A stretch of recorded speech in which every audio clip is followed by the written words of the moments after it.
तर शेतकरी बंधूंनो, आपल्या कपाशी पिकामध्ये रसशोषक किड्यांचा प्रादुर्भाव मोठ्या प्रमाणात झाला असेल तर या ठिकाणी बघू शकता आपण आपल्या कपाशी पिकाचं पूर्ण कान खालच्या बाजूनं जर बघितलं गेलं तर लाल झाले असेल व पानाच्या कळा एकदम वाकड्या झालेल्या असतील तर अशा अवस्थेमध्ये आपल्या कपाशीवर बघितलं गेलं तर बारीक अवस्थेमध्ये थ्रिप्सचा प्रादुर्भाव या ठिकाणी मोठ्या प्रमाणात झाला आहे। हे तुम्ही या ठिकाणी बघू शकता, थ्रिप्स या कीटकाचा प्रादुर्भाव या ठिकाणी मोठ्या प्रमाणात झाला आहे। तर अशा प्रकारे थ्रिप्सचा प्रादुर्भाव आपल्याला रोखण्यासाठी एकदम जबरदस्त कॉम्बिनेशन जर बघितलं गेलं तर झरडा केमिकल कंपनीचं बकील, ज्यामध्ये फिप्रोनिल प्लस इमिडाक्लोप्रिड हा टेक्निकल कंटेंट आपल्या या ठिकाणी पाहायला मिळतो।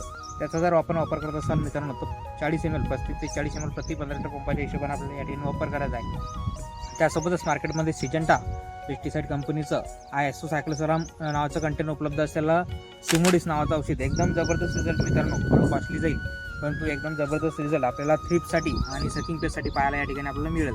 तर या दोन्हीचा वापर सिमोडिसचा वापर करत असाल तर 20 ml प्रति 15 लिटर पंपासाठी आपल्याला या ठिकाणी वापर करायचा आहे। बकीलचा वापर करत असाल तर 35 ते 40 ml प्रति 15 लिटर पंपासाठी आपल्याला या ठिकाणी वापर करायचा आहे। तर अशा प्रकारे आपण या दोन्ही इन्सेक्टिसाईडचा वापर करून आपल्या कपाशी पिकातील कीटक असेल किंवा थ्रिप्स असेल, मावा असेल आणि जॅसिड असेल याचा प्रादुर्भाव या ठिकाणी रोखू शकता।